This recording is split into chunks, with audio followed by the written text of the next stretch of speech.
पुढच्या घडामोडीकडे जीएसटीच्या पैशांवर राज्य सरकारची मस्ती सुरू आहे असं भास्कर जाधव यांनी म्हटलंय। एखाद्या आपत्तीसाठी राखीव निधीला मंजुरी देणं हे अर्थ खात्याचं काम। निधीवरून भास्कर जाधव यांनी अर्थमंत्री अजित पवारांवर निशाणा साधलाय। तुमची चालली मस्ती, आज तुमचं हे सगळं चाललंय ते जीएसटीचा पैसा तुम्हाला येतो म्हणून हे सगळं चाललंय। कधी जर जीएसटी नसेल तर राज्याची अवस्था काय होईल, काय होईल?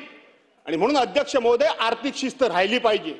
आर्थिक शिस्त आणण्याकरता समस्त सभागृहानं आपलं वैयक्तिक काय स्वार्थ असेल, वैयक्तिक काय म्हणणं असेल ते बाजूला सारून राज्याच्या हिताकरता सभागृहानं एकमताने कधीतरी हा निर्णय घेण्याची गरज आहे की मूळ अर्थसंकल्प झाल्यानंतर जर एखादी आपत्ती आली, आपल्या राखीव निधीतून पैसे काढावे लागतात आणि राखीव निधीतून पैसे काढून त्या पैशाला मंजुरी घेण्याकरता म्हणून सभागृहासमोर यावं लागतं। हे खऱ्या अर्थानं अर्थसंकल्पाचं काम आहे।